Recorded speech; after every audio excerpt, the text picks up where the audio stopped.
Hello everyone, welcome to the Talent Trailblazers podcast, where we're going to challenge conventional thinking about talent management and L&D and explore what really works in today's constantly changing world of work. So this podcast is for anyone who wants to discover new and better ways of hiring, developing, engaging and empowering talent in a fast changing world of work. So in each episode, we're going to explore how organizations are reimagining talent, culture, performance and leadership, from strengths-based hiring, inclusive assessment to positive leadership and talent management in the fast-changing world of AI. You'll hear practical insights, powerful ideas, and real-world stories from talent trailblazers around the world who are shaping the future of work and creating workplaces where everyone can perform, adapt, and thrive. Welcome, James. I'm really excited to be talking with you. We're going to be exploring, I guess, the human edge, really, and the power skills that are essential in the digital world in which we're trying to operate in the ever-changing backdrop of constant change. So my first question for you is, what is self-mastery in this age of AI, and why does it matter more than ever? So Karen, first of all, wonderful to be here talking about this really important topic. And of course, AI is fundamentally reshaping work and fundamentally reshaping roles, skills, the way we approach our work. And of course, there's a lot of kind of fear and anxiety about that out there.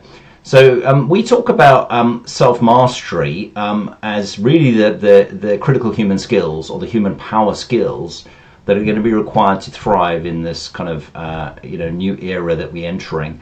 And by self-mastery, what we mean is the sustained practice of understanding, regulating, and leading yourself effectively to perform, adapt, and thrive.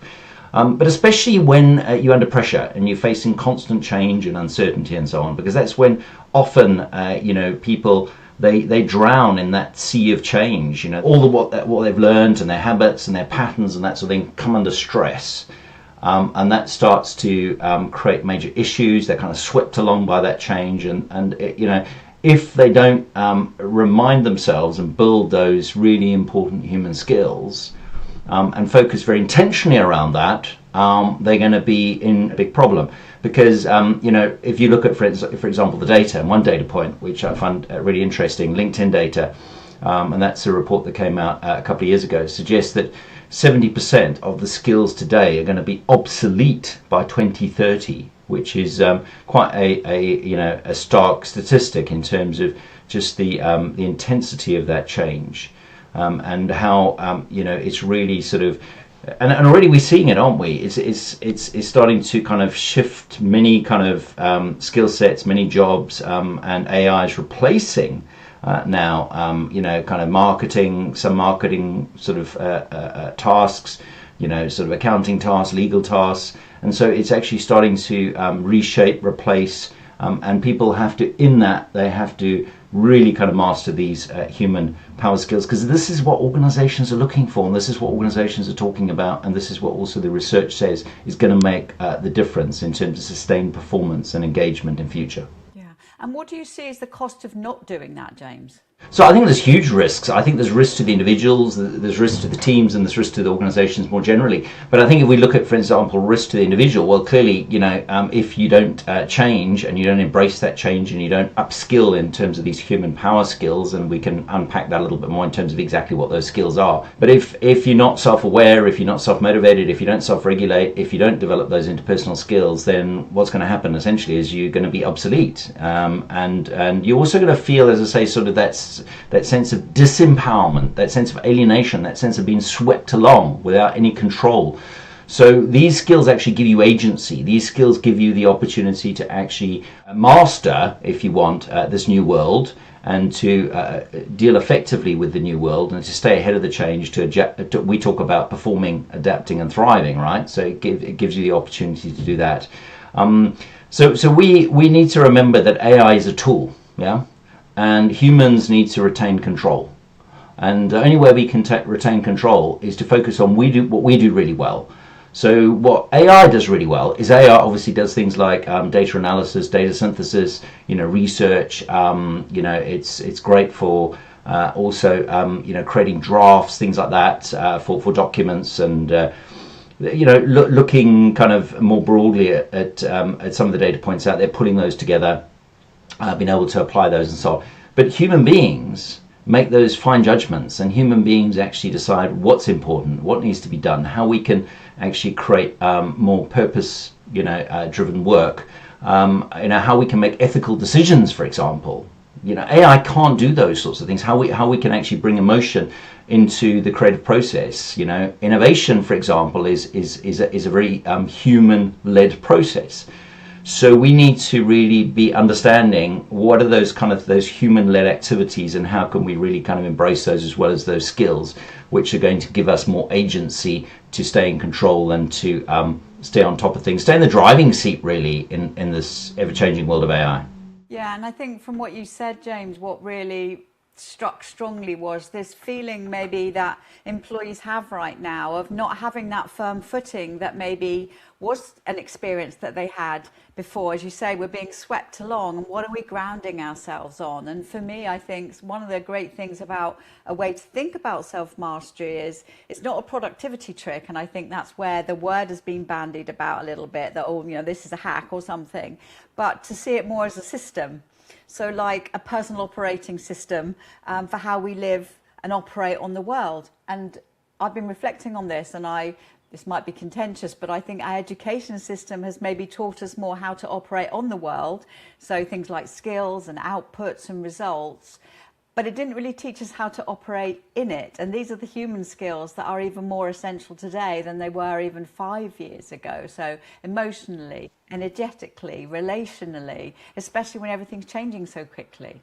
Yeah, and I love the analogy Karen used there of the human operating system, because I think like the Microsoft operating system, it's upgraded and updated, to meet the changes of the modern world. And I think similarly, we need to be updating and upgrading our skills and looking beyond the job-related skills and the functional skills, which a lot of organizations are doing. They're creating skill-based organizations, and they're mapping and creating taxonomies and skill passports around the job-related functional skills.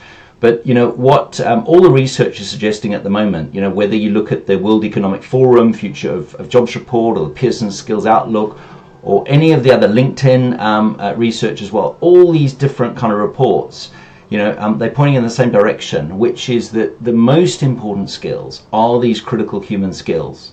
And should we just unpack that and look at those 8 skills that we've identified as really being kind of really important?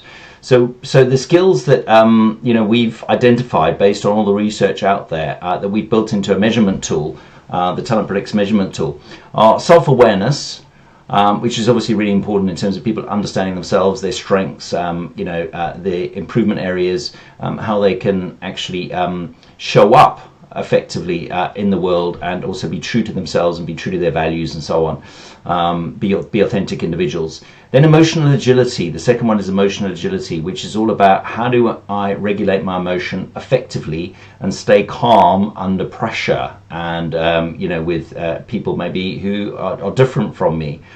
The third one is continuous learning, which obviously gets a lot of coverage and is talked about probably the most in the certainly the HR talent circles that we operate in. So we're hearing a lot about growth mindset. We've got to be a learn-it-all rather than a know-it-all. We've got to really open our minds. We've got to be curious. We've got to continuously adapt. We've got to unlearn as well things that we've learned in the past, and learn new things in order to move forward. We've got to stretch ourselves beyond our comfort zone. These sorts of things are really important.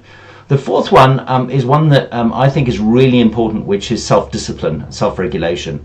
Because if we can't be disciplined about kind of how we're showing up every day, from the time we wake up in the morning to the time we go to bed, we're not going to be able to focus our attention, our energy, and our effort in the right ways and in the right things. And so self-discipline, I think, is one of the things that hasn't been talked about a lot in HR circles and talent circles, but I think is so important in order to be effective. The fifth skill area is resourcefulness. Now, resourcefulness is using your own inner resources, your own capacities, if you want, all your learning, all your expertise, all your ideas and that sort of thing, but using the resources of other people around you in order to maximize your performance and maximize also the contribution that you're making to the team and organization. So that resourcefulness is really important. Resilience is really about making sure that people obviously are able to bounce back from setbacks, from mistakes and so on, learn from those and move forward in a more positive way, with the benefits of all that learning, that knowledge, that insights from that setback or that mistake that's occurred, or that situation. But it's how you deal with them, how you respond to them, and responding to them in an effective way. Then we've got communicating with impact, which is really important. So we've really got to learn to be concise, to be clear, to engage others, and to build that high commitment in the way we communicate and influence others. And then last but not least, and I think this is a really important one, Karen, and it's be able to, for example, say no to some things, to focus on the things that really matter. You need to also be able to put those boundaries in place to protect your personal life and your family life and so on. So self-care is really, really important as well. So that's the final skill area. They're not independent of each other, right? Without self-awareness, you're tripping yourself up, because if you're not paying attention to that self-care part, they are interconnected and interwoven. So whilst we're obviously distinguishing them for the point of the framework that we've built, they will bleed into each other and affect one another as well. One of my frustrations, and one of the things that made me look at starting to develop this holistic if you want view in terms of human skills, was that what I was seeing in the HR and the talent space was HR and talent professionals are quite good at focusing on one thing, but not looking at the holistic picture. So focusing on, for example, I remember a few years ago, it was growth mindset, and everything was about growth mindset. So what we've got to do is we've got to help people and teams understand all the different skills, and then look at how we can help them build the skills, particularly the ones which aren't as familiar to them or as natural to them. So, for some people, for example, emotional resilience might be quite natural, but then emotional agility or self-care might be less natural. So it's how can you help people understand where they are, which is why we've built a 360 profiler to, help people understand where they are in relation to these skill areas, and then to build these skill areas in a very kind of intentional and systematic way. Yeah, I love that. And I guess maybe then the next question is, how well do you think we do actually know ourselves, and what's the research and studies that you've done yourself? What does that tell you? Well, I think a lot of people don't know themselves that well, right? And I think, and it's very interesting, the question, because, I always say to groups when I go out there and talk, people know generally themselves at a fairly superficial level. They know, for example, generally what their weaknesses are. They know their strengths much less well, and what we mean by strengths is underlying qualities that really energize us and allow us to do our best work. And the reason why is because they've got lots of feedback about their improvement areas and weaknesses, through school and, from their family and, their upbringing and that sort of thing. They've got less specific feedback about their strengths. So when you ask people to relate their strengths to you, they'll really struggle. And I see that whether it's hiring people or whether when I'm coaching people or whatever. If I ask people, tell me what you think your strengths are, they really struggle. And then I say, how do you think your team would see your strengths? And they really struggle with that question. And they don't know. And this is why, again, the 360 is really important. So people have, obviously different levels of self-awareness, because some people have gone through a lot of self-reflective practices. They've also got lots of feedback and that sort of thing. But a majority of people actually haven't got particularly good self-awareness. They've got lots of blind spots. They've got lots of areas that they don't really fully understand. So if you don't fully understand yourself, it's very difficult to actually optimize your performance, engagement, and fulfillment. And so what we need to do is we need to really help people understand themselves better and move beyond just self-assessments. So we have a self-assessment, but we encourage all our clients to actually use the 360, because without the 360, you're not getting all those other important data points, from your manager, from your colleagues, from your direct reports, if you're a leader or manager, from others around you as well, into your development. So you're not getting that kind of full picture in terms of, how am I landing? Are my intentions actually matched by my impact? And so that's where there's often a big gap.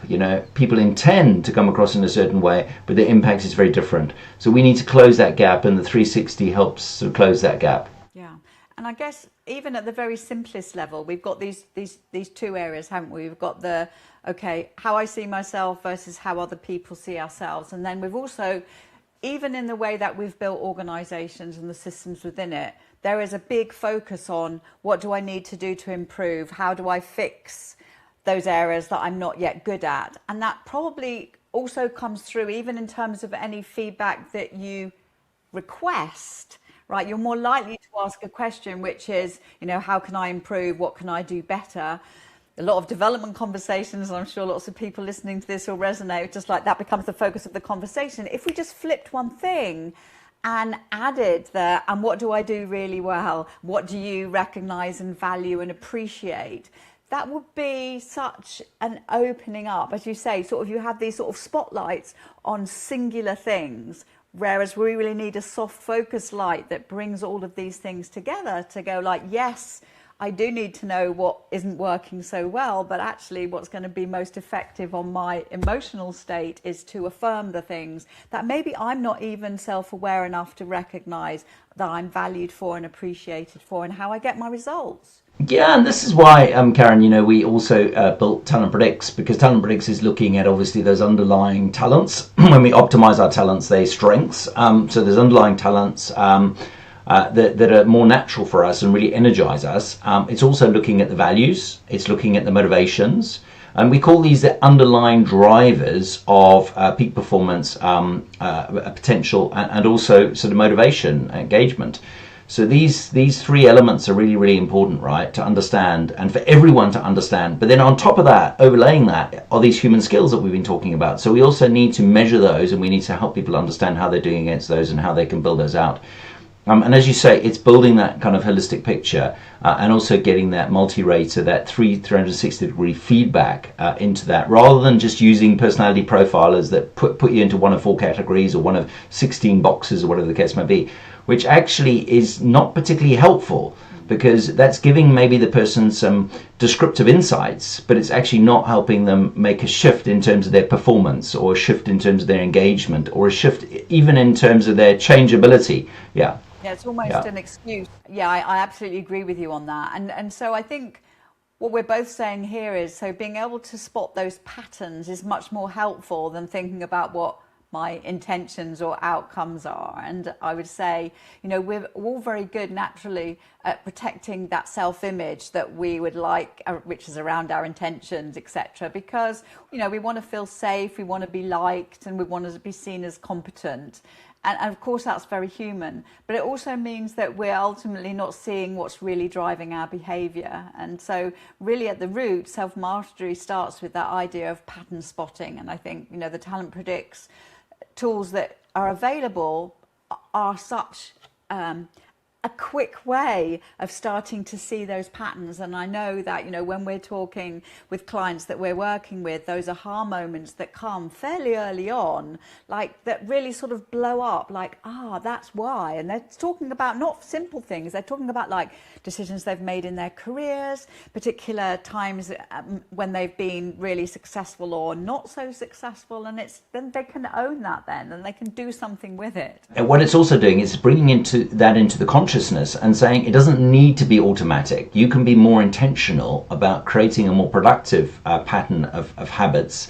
So you can actually learn kind of new habits, learn to use these talents and strengths in different ways. You can learn to develop, for example, some of these 8, critical human skills, human power skills that we've talked about.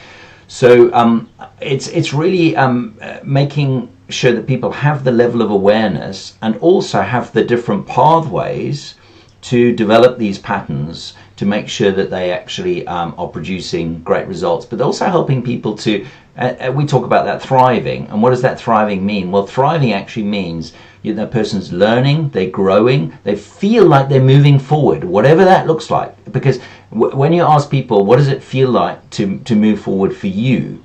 One person might say, well, I move up to the next level, or I get the boss's job, or whatever the case may be. But another person might say, well, actually, I've got a better work-life balance. And so this is also the thing. We need to understand those nuances and the complexity of human beings, the uniqueness of human beings. And we're not going to get that out of a generic kind of personality profiler that's labeling people. We're going to get that through, as you said, really exploring those patterns in a much more holistic way.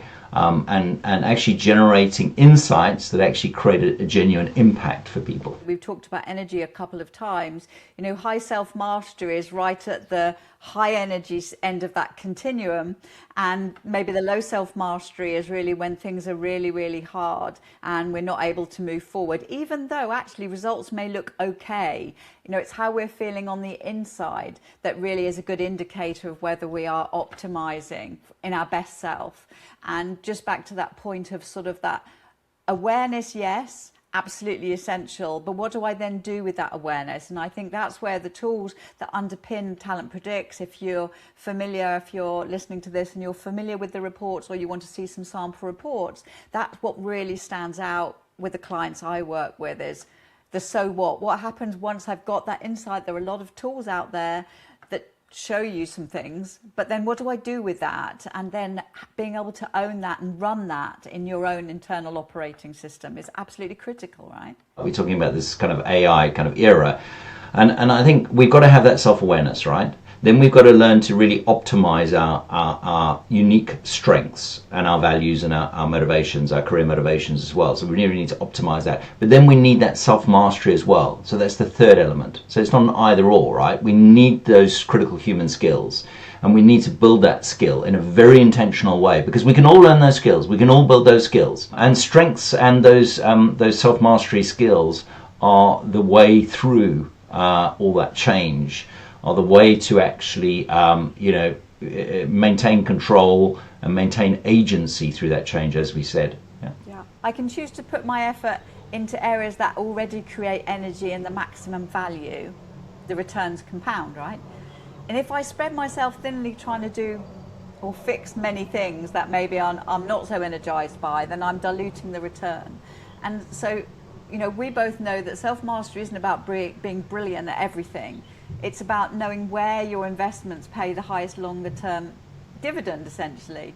So we don't need, if you like, well-rounded individuals as much as we need sort of well-composed systems. And when we have that self-awareness and agency to know what to do with that self-awareness, then things really start to move forward. A lot of people are going to have to upskill, reskill, unlearn things, learn new things and so on. That's the reality we're dealing with. So what we've got to help people do is we've got to equip people with those first of all, to understand how to leverage their strengths, to optimize their strengths, but also those critical human skills, the self-mastery skills, to make those transitions effectively, because we're going to be moving into a period of massive transitions for people, not just like incremental evolution. We're talking about radical transitions for people. And in that world of radical transitions, we've got to be able to tool people up. We've got to upskill them, tool them up to make those transitions successfully. Yeah, and the thing that strikes me from that reality is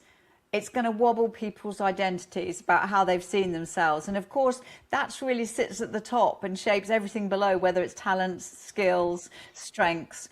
And so when you have that level of awareness about what you optimize for and what you're naturally drawn to and energizes you, I think that's a great way of attaching that to being agile. So I don't know, if I've got an identity that's associated with my job title and somehow next week that job title doesn't exist anymore, then I'm floundering, right?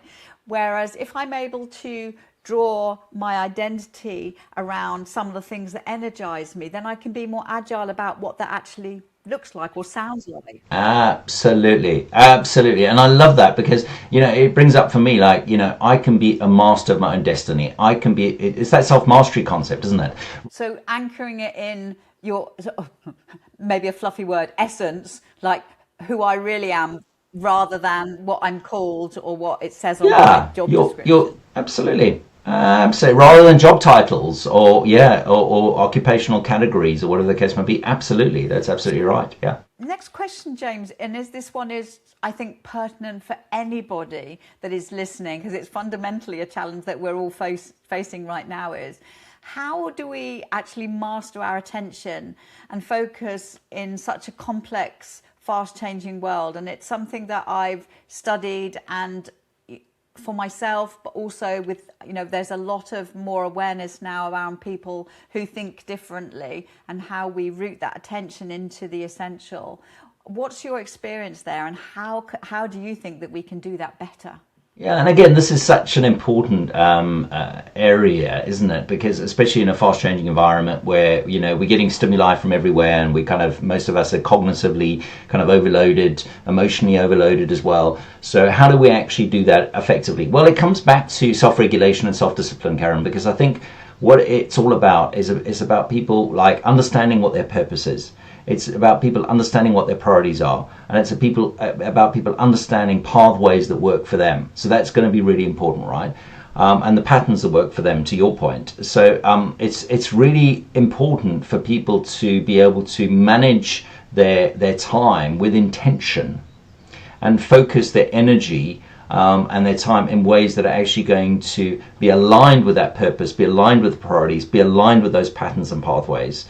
And that's really, how people can achieve much higher levels of success, whatever that looks like for them, because success means different things to different people. Much higher levels also of engagement, with their job and with their company and with, their life more kind of generally. But also, I think it's also about, being able to stay well, and because health ultimately is the most important thing, right? And it's not just about physical health we're talking, it's about emotional health, it's about psychological health as well. That's really important. So how can we stay well while dealing with all this change, which is going to be disruptive not just for the individual experiencing the change, but it's going to be disruptive for their system, their network, their family and so on. So we talked a bit about sort of emotions and this idea of regulation, James, and how the nervous system is being primed quite a lot in this world today for threat. So how do we help regulate our emotions and our nervous systems for that?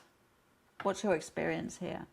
I think it depends how we see the world around us, right? So some people see the world around them as more kind of frightening, as scary, and so on. And often what's really important for those people is to be more comfortable with change and with uncertainty and with, difference, with things that are unfamiliar patterns, different patterns, and to experiment more and to lean into some of that discomfort, Karen.